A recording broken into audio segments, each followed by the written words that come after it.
Over the next month, we'll be honoring veterans and highlighting their stories in recognition of Veterans Day. Today, we're sharing information about Honor Flight of the Ozarks, an organization that flies hundreds of veterans to Washington, D.C. every year.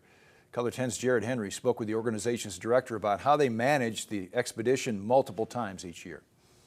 The volunteers I spoke with at Honor Flight of the Ozark explained to me the amount of planning that goes into these flights. It gave me a look into the organization's history.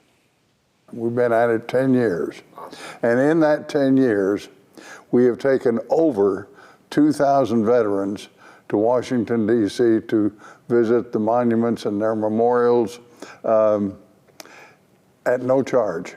Gary Ellison is on the board of directors at Honor Flight of the Ozarks. He says the organization has grown since joining the National Honor Flight Network and continues to expand. We now have a large waiting list, but it's never too late to get your name on the list if you're a veteran that qualifies. I also spoke with flight coordinator David Snyder. He tells me these flights take a lot of planning. We basically rent or lease an airplane. Okay, what we'll do is we'll look at all the services out there that can charter an airplane for us, that can make it available.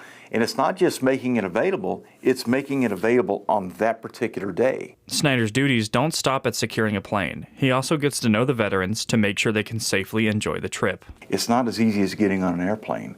There's so many other things that go into play on that. We have to look at the ages that go with these guys, these men and women. Some of them are in their late 70s, early 80s, and even into the mid to 90 range for our Korean veterans.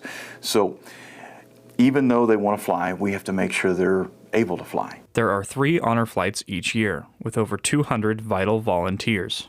We can't do it without them. All of us are volunteers, but these guys and girls that meet me out at the airport and meet the staff out at the airport, that is a very, very special personality. That's a very special heart, and that's a very special soul.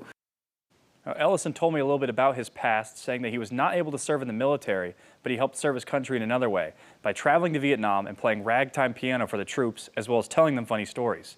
This actually led to him becoming Missouri's official ragtime piano player. Steve? All right, that is a great and interesting way to end that piece. Jared Henry reporting tonight. Thank you, Jared.